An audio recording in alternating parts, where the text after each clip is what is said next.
क्या शिव को पाने में वर्षों लगते हैं? क्या शिव प्राप्ति के लिए जंगल जाना पड़ता है? क्या केवल तपस्वी ही शिव को पा सकते हैं? क्या नाम जप करने से सच में शिव मिल जाते हैं? या फिर यह सब केवल कहानियां हैं? अगर शिव सर्वव्यापक हैं, तो फिर उन्हें पाने का अर्थ क्या है? और अगर शिव अभी इसी क्षण उपलब्ध हैं, तो लोग जीवन भर भटक क्यों जाते हैं? यही प्रश्न आज तुम्हारे भीतर उठना चाहिए, क्योंकि शिव प्राप्ति का पहला द्वार प्रश्न से ही खुलता है। लेकिन रुकिए, आपके लिए इतनी मेहनत की है इस वीडियो को बनाने में, तो बदले में आप भी इस मेहनत का फल यानी वीडियो को लाइक कर दीजिए। वीडियो को लाइक करके एमवी म्यूजिक चैनल को सब्सक्राइब जरूर कीजिए और साथ ही कमेंट में ओम नमः शिवाय जरूर लिखना, ताकि ब्रह्मांड आपकी इच्छा को सुने और उसे जल्दी पूरा कर दे। चलिए वीडियो में आगे बढ़ते हैं। शिव प्राप्ति में कितना समय लगता है? यह प्रश्न बाहर से सरल लगता है, पर भीतर से यह प्रश्न पूरे जीवन को हिला देने वाला है, क्योंकि इस प्रश्न के उत्तर में समय नहीं, तुम स्वयं उजागर होते हो। लोग पूछते हैं 1 साल, 5 साल, 12 साल, 1 जन्म या कई जन्म? पर कोई यह नहीं पूछता कि शिव प्राप्ति आखिर है क्या, जिसे हम समझे बिना समय पूछ रहे हैं। शास्त्र कहते हैं, शिव कोई लक्ष्य नहीं है, शिव कोई मंजिल नहीं है, शिव कोई वस्तु नहीं है जिन्हें पाया जाए। शिव तो वह है जो सदा से तुम्हारे साथ है। फिर प्रश्न उठता है कि अगर शिव मेरे साथ ही हैं, तो मैं उन्हें अनुभव क्यों नहीं करता? यहीं से शिव प्राप्ति की वास्तविक यात्रा शुरू होती है। लोग सोचते हैं शिव प्राप्ति का अर्थ है कैलाश पर पहुंचना, भस्म लपेटना, जटाएं बढ़ाना या दिन रात मंत्र जपना।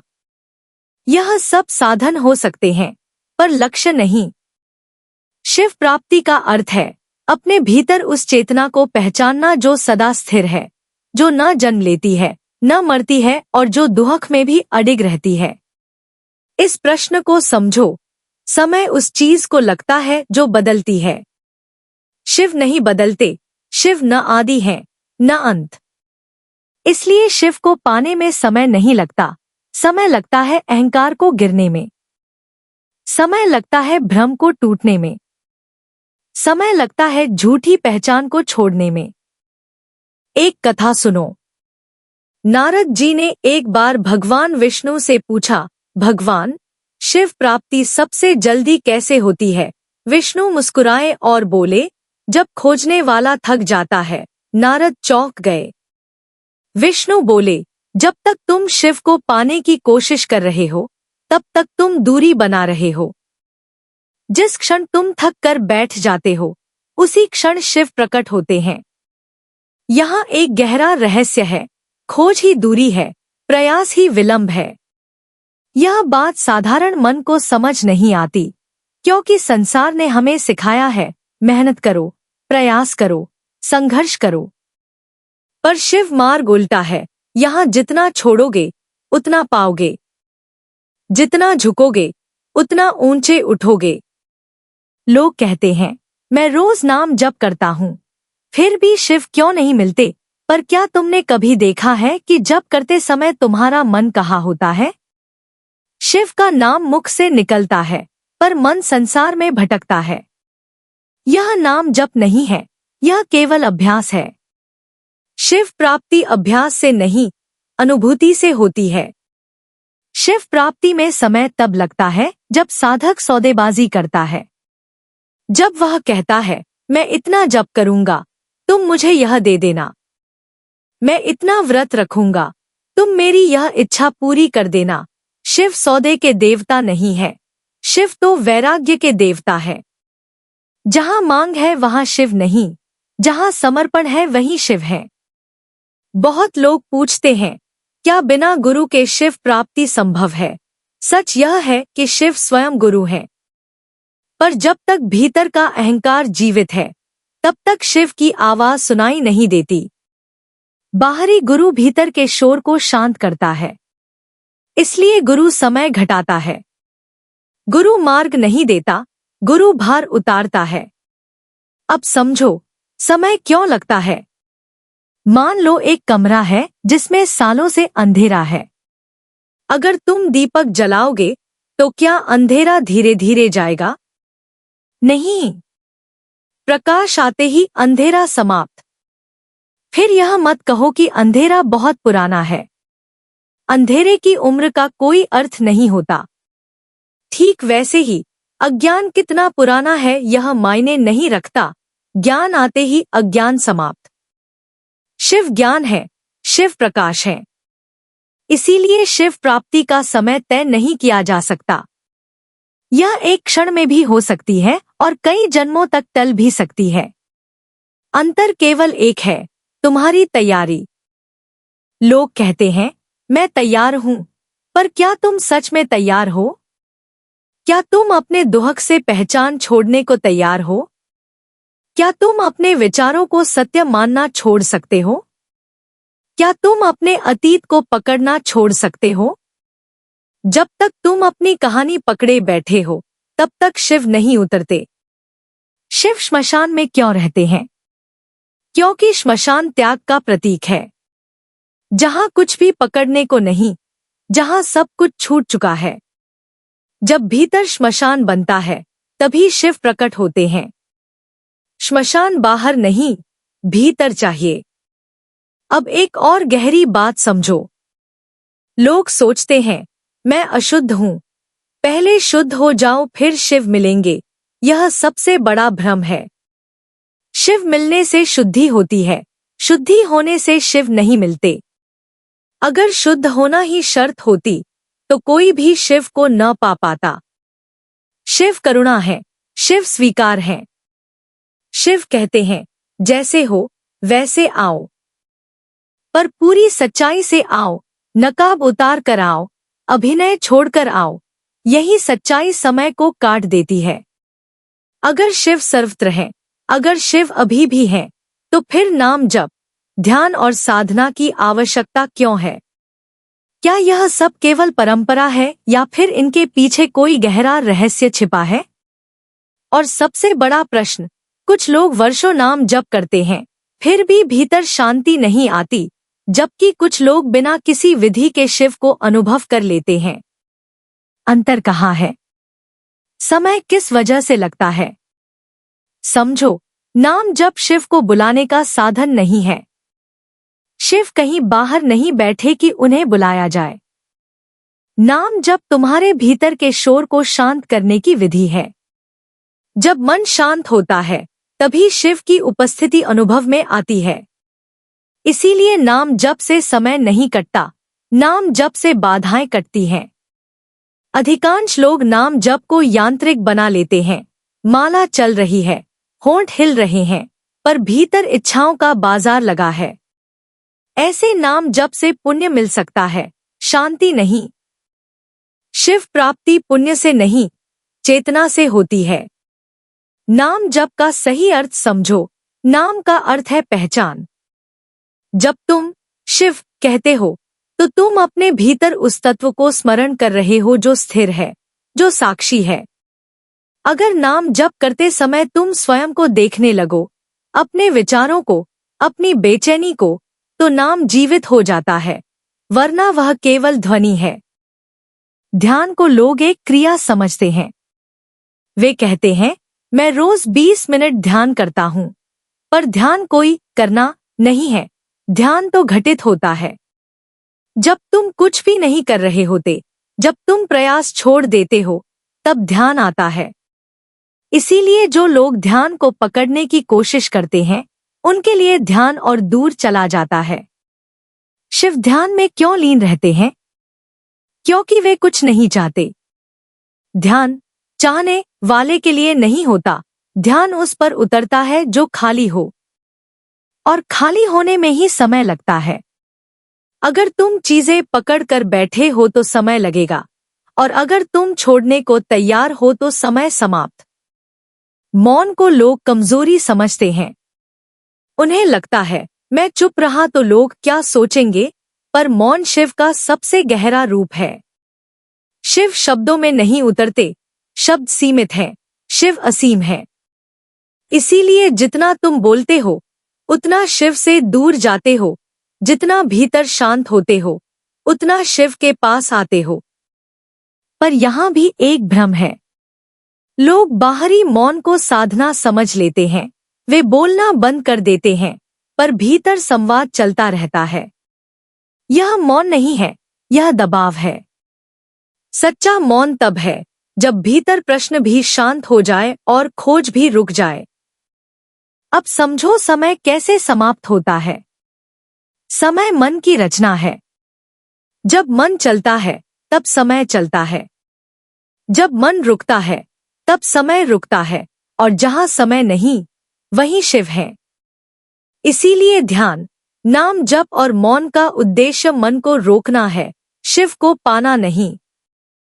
कुछ लोग कहते हैं मैं ध्यान करता हूं पर मन भटकता है। यही ध्यान की शुरुआत है। पहले तुम मन के गुलाम थे, अब तुम मन को देख रहे हो। दर्शक बनते ही दूरी बनती है।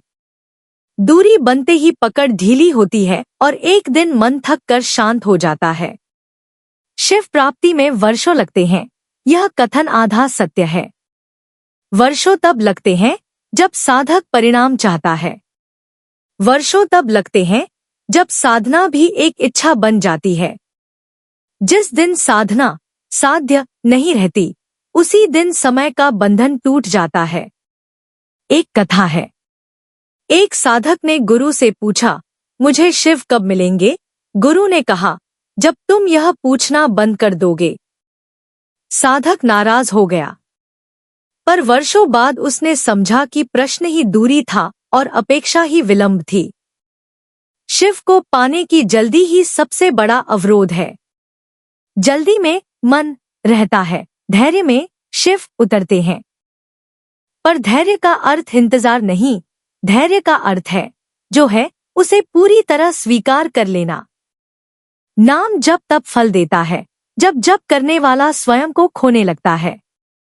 ध्यान तब गहरा होता है जब ध्यान करने वाला गायब होने लगता है, और मौन तब प्रकट होता है जब मौन साधने वाला भी नहीं रहता। अब एक कठोर सत्य सुनो। जो लोग कहते हैं मैं साधना कर रहा हूं, अधिकांश समय वे अपने अहंकार को मजबूत कर रहे होते हैं। वे सोचते हैं मैं विशेष हूं, मैं साधक हूं, मैं आगे हूं। यही सोच शिव से सबसे बड़ी दूरी है। शिव साधक और असाधक में भेद नहीं करते। शिव केवल एक चीज देखते हैं, सच्चाई। क्या तुम अपने भीतर की स्थिति को बिना सजावट के देख सकते हो? क्या तुम स्वीकार कर सकते हो कि अभी भीतर अशांति है, डर है, इच्छा है? जो स्वीकार कर लेता है उसका बोझ हल्का हो जाता है, और हल्केपन में ही शिव उतरते हैं। संवाद। अगर यह शिव संदेश तुम्हारे हृदय को स्पर्श कर रहा है तो इस वीडियो को लाइक और शेयर करो और कमेंट में लिखो, महादेव मेरे साथ हैं। यात्रा गहरी हो रही है। अब प्रश्न बदल रहे हैं, और जब प्रश्न बदलते हैं तो उत्तर भी बदल जाते हैं। शिव प्राप्ति दूर नहीं जा रही, वह तुम्हारे बहुत निकट आ रही है। क्या संसार में रहते हुए शिव प्राप्ति संभव है? क्या परिवार, धन, कर्तव्य और इच्छाएं शिव से दूर ले जाती हैं? क्या शिव को पाने के लिए सब कुछ छोड़ना जरूरी है? और अगर छोड़ना जरूरी है तो शिव स्वयं मां पार्वती के साथ क्यों है? ये प्रश्न साधक को भीतर से तोड़ते हैं, क्योंकि मन एक ओर शिव चाहता है और दूसरी ओर संसार छोड़ने से डरता है। सत्य यह है कि संसार समस्या नहीं है, समस्या है तुम्हारी आसक्ति। शिव ने कभी संसार को नकारा नहीं, शिव ने आसक्ति को नकारा है। फर्क बहुत सूक्ष्म है पर निर्णायक है।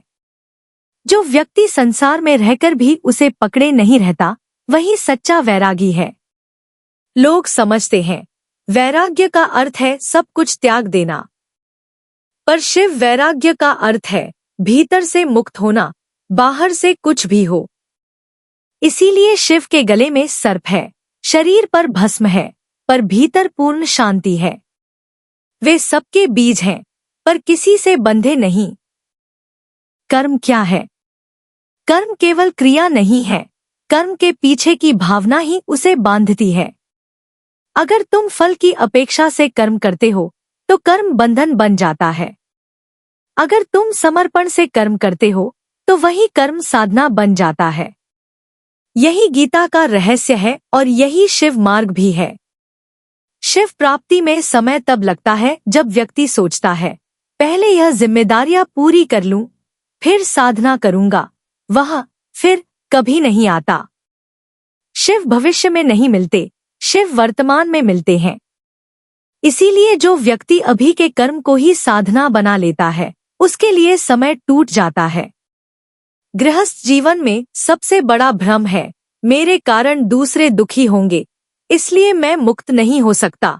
पर सच यह है कि जब तुम भीतर से मुक्त होते हो, तब तुम्हारे आसपास के लोग भी हल्के होने लगते हैं। शिव प्राप्त व्यक्ति पलायन नहीं करता, वह एक उपस्थिति बन जाता है। अब यह समझो कि इच्छा क्या है। इच्छा ऊर्जा है। इच्छा अपने आप में गलत नहीं, पर जब इच्छा तुम्हें चलाने लगे तब समस्या है। जब तुम इच्छा को देख सकते हो बिना उसका दास बने, तब वही इच्छा साधना बन जाती है। शिव इच्छाओं को मारते नहीं, शिव इच्छाओं को प्रकाशित करते हैं। भोग कभी तृप्त नहीं करता, वह केवल भूख बढ़ाता है। शिव तृप्ति है। एक गृहस्थ ने गुरु से पूछा, मैं घर छोड़ दूं या नहीं? गुरु ने कहा, अगर घर छोड़ने की इच्छा है तो पहले उस इच्छा को देखो, क्योंकि तुम घर नहीं छोड़ रहे, तुम एक बोझ से भाग रहे हो। भागने वाला कहीं भी मुक्त नहीं होता। शिव मार्ग में पलायन नहीं, जागरूकता है। जागो और देखो कि तुम किससे बंधे हो। बंधन बाहर नहीं, भीतर है। जब भीतर की रस्सियां कटती हैं, तो बाहर की परिस्थितियां स्वतः बदल जाती हैं। शिव स्वयं नृत्य करते हैं। तांडव नृत्य का अर्थ है गतिशीलता के बीच स्थिरता। यही जीवन है। अगर तुम जीवन के नृत्य में स्थिर रह सको तो तुम शिव के साथ हो। वैराग्य का सबसे ऊंचा रूप है कुछ भी विशेष न चाहना। न स्वर्ग, न मुक्ति, न सिद्धि। क्योंकि जब तुम कुछ नहीं चाहते तब सब कुछ घटित होता है। शिव उसी शून्य में उतरते हैं। आखिर वह कौन सी चीज है जो शिव और तुम्हारे बीच अंतिम दीवार बनकर खड़ी है? क्या वह पाप है? क्या वह अज्ञान है? नहीं, वह केवल एक शब्द है, अहंकार। अहंकार का अर्थ घमंड नहीं, बल्कि मैं की निरंतर कहानी है। जिस क्षण यह कहानी रुकती है, उसी क्षण दूरी मिट जाती है। लोग पूछते हैं, क्या प्रयास छोड़ देना चाहिए? क्या सब कुछ अनुग्रह, ग्रेस पर छोड़ देना चाहिए? यह प्रश्न भी अहंकार से ही उठता है, क्योंकि पूछने वाला अब भी नियंत्रण चाहता है। समर्पण का अर्थ कमजोर होना नहीं है। समर्पण का अर्थ है अब और झूठ नहीं, अब और अभिनय नहीं। जब तुम स्वीकार कर लेते हो कि तुम जो कर सकते थे वह कर चुके, तभी अनुग्रह उतरता है। शिव को पवित्रता नहीं, सच्चाई चाहिए। अगर भीतर क्रोध, वासना या डर है तो उससे भागो मत। जिसे देख लिया जाता है वह ढीला पड़ने लगता है, जिसे छिपाया जाता है वह शक्तिशाली हो जाता है। साधारण क्षण में असाधारण बोध। शिव प्राप्ति कोई विस्फोट या चमत्कार नहीं है। वह एक अत्यंत साधारण क्षण होता है। उस क्षण तुम्हें लगता है कि कुछ बदला नहीं, पर सब बदल गया। विचार आते हैं पर पकड़ नहीं बनती, दुहा खाता है पर बोझ नहीं बनता। शिव जीवन से मुक्त नहीं करते, शिव जीवन के भय से मुक्त करते हैं। शिव प्राप्ति कोई बाहरी घटना नहीं, यह एक पहचान है। पहचान यह कि जिसे तुम खोज रहे थे वही तुम हो। इसमें कोई घोषणा नहीं होती, बस एक गहरा मौन होता है। शिव प्राप्ति में समय नहीं लगता। समय केवल तब तक लगता है जब तक मैं जीवित है। जिस क्षण मैं ढीला पड़ता है उसी क्षण शिव प्रकट होते हैं। तो आज का वीडियो हम यहीं समाप्त करते हैं। आशा करती हूँ जो भी जानकारी आपको दी गई वह आपको अच्छी लगी होगी। यदि वीडियो आपको पसंद आया तो इसे लाइक करें और अपने बंधु बांधवों के साथ शेयर करें। यदि इस चैनल का वीडियो आप पहली बार देख रहे हैं तो कृपया इस चैनल को सब्सक्राइब करें और बेल आइकन को भी अवश्य प्रेस कर दीजिएगा, जिससे आगे आने वाले हमारे वीडियोस की सूचना आपको सही समय पर प्राप्त हो जाए।